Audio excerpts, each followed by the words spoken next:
we return to Marvel Legends series with the Marvel Legends series Secret Wars Beyonder on Way I Got It Figured. The way I got it figured. What's up, figure fans? Way I Got It Figured, back with another Marvel Legends review. This time we're continuing our look at the Marvel Legends series 40th anniversary Secret Wars wave. This time we're looking at our fourth figure in the line. We're looking at the Beyonder. So as I told you guys a long time ago, I was going to be doing all of figures in this set except the Iron Man, and even maybe later down the road we might even do him if he goes on like significant discount or something like that. Not that I don't like Iron Man, but you know, the Model 3 Iron Man armor, Model 4, whatever you want to call it, I have so many of those that I just don't want to buy another one without getting a significant discount on it. And I really want those roller skates, but you know, I'm not going to buy it. I'm not going to spend $25 just for roller skates. I'm just not going to do it. So that's why it's everything but Iron Man for this. But we're going to leave that to the side and get to the villain, I guess, of the moment, Marvel's Beyonder. So, of course, he is on the Marvel Legends series Secret Wars retro card packaging, which we've gone over before, but it bears repeating.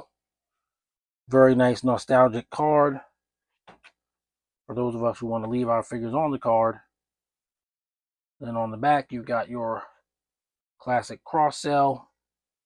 We've already covered Spider-Man, Captain America, and Titania. After Beyonder, we still got Wolverine to go. So you have some text on here. After pitting the greatest superheroes and supervillains against each other, the Beyonder attempts to discover his humanity and in the process becomes an all-powerful, if naive, god. I'll go ahead and put this text up here so that you can read it yourself and refer back to it if you wish.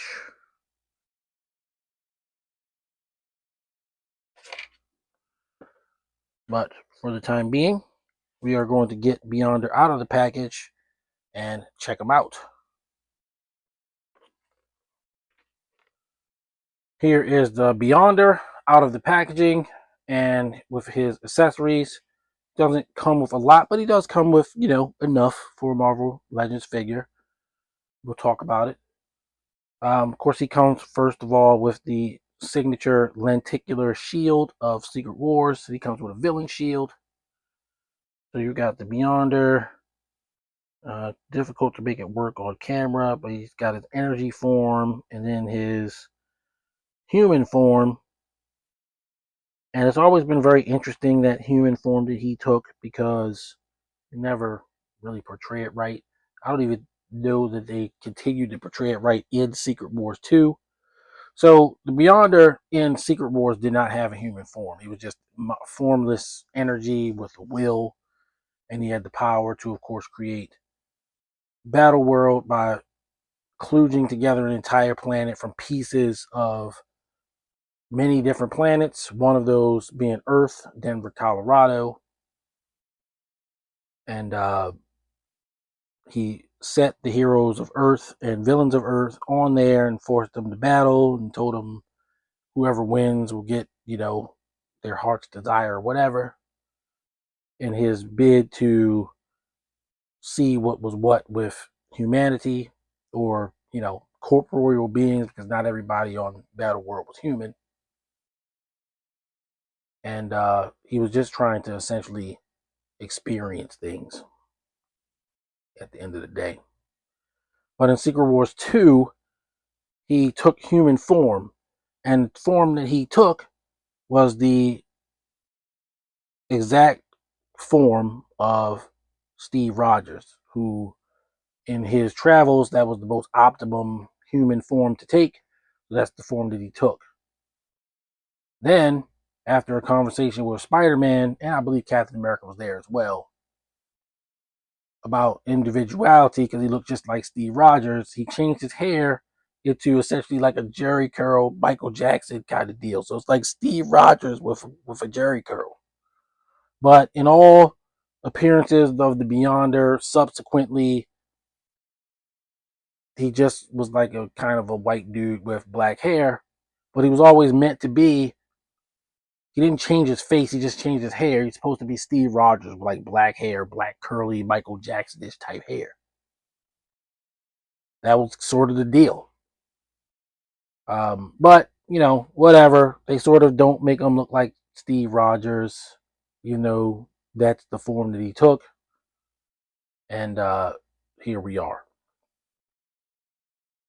So of course he comes with an extra couple of, gesturing hands. Perhaps they can aid him in holding. The other thing he comes with, which is a small replica of Battle World. I don't know if the idea there is for him to be able to hold it, but we'll explore that here in a bit.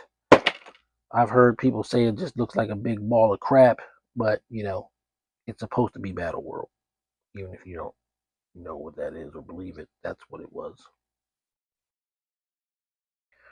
Looking at the Beyonder himself, he's partially on that sort of like villainous jumpsuit body, but he does have some things that are uniquely his.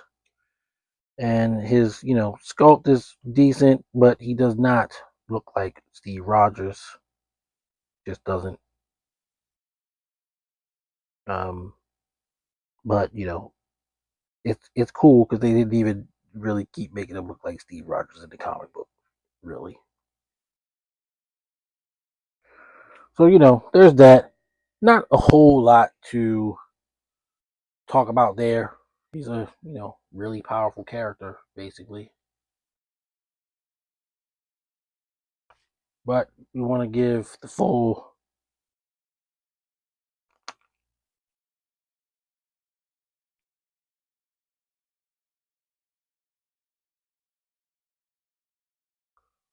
But we do want to give all characters the full treatment. So he's got his little hand there. We're going to see what we can do with Battle World.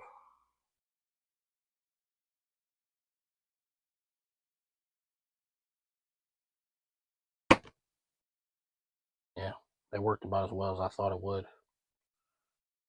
I'm not going to keep fighting with it. It's basically, you can't really do anything with the Battle World. Not really. The hands aren't really gripping hands for that purpose. So there's that. But it is cool. I'm sure I'll figure out something to do with it. So, given that there's not a lot to a dude in a suit, you know, he's just kind of a dude in a suit. He's checking the box of, character from the 80s in a sense. I think we can move on to some comparisons. So, first up, we've got Secret Wars Spider Man, who, of course, we did review on the channel. And the Beyonder is indirectly responsible for Spider Man getting his symbiote costume in Secret Wars number 8. Then we've got Secret Wars Captain America with his broken shield. Then, of course, we've got Titania and Secret Wars armor Doctor Doom from Avengers Beyond Earth's Mightiest. And, of course, Doctor Doom was directly responsible for Titania getting her powers. But you could argue that the Beyonder is indirectly responsible for her getting her powers because Doctor Doom wouldn't have been in a position to have to give her powers if he wasn't on Battle World. So there you go. So far for comparisons, that's what we got. Now we can move on to final thoughts. final thoughts on Marvel Legends series, Secret Wars, Marvel's Beyonder. Like I said, he's a box checker. You know, I don't know how many people ask for the Beyonder, but he does complete. You know, if you're looking to collect that Secret Wars lineup, you know, he is part of that. And I do think Secret Wars is a nice generic crossover for Marvel characters. You got really all kind of the top guys in that day and age, as well as a couple of newcomers. And I do think it's, you know, kind of theoretically a collection unto itself. So for that, you kind of do need the Beyonder. Is he a little ho hum? Yeah, sure. He's a guy in a suit. Anybody, you know, just rocking it, just a sort of jumpsuit, even though he's got like a little bit of a Prince vibe going on with the shirt and the Michael Jackson vibe going on with the hair. That's the 80s. You know, it is what it is. But it is good to see him. I'm going to go ahead and give him an 8 out of 10. He's not a terrible figure. He's not a great figure. He's just a good figure. And he does do the job of, you know, giving you a Beyonder for your Marvel Legends collection. So I think that's fair. And it's a quick and dirty review. We don't have to go all out on it. So yeah, nice quick thing to watch. That's going to do it for this one. If you're new to the channel, please like and subscribe. We've got plenty of Marvel Legends collecting and figures to review and discuss. Plenty. So stay tuned if you like Marvel Legends. We will see you soon on the next video. Till then, everybody stay safe. Happy collecting. Peace. The way I got it figured.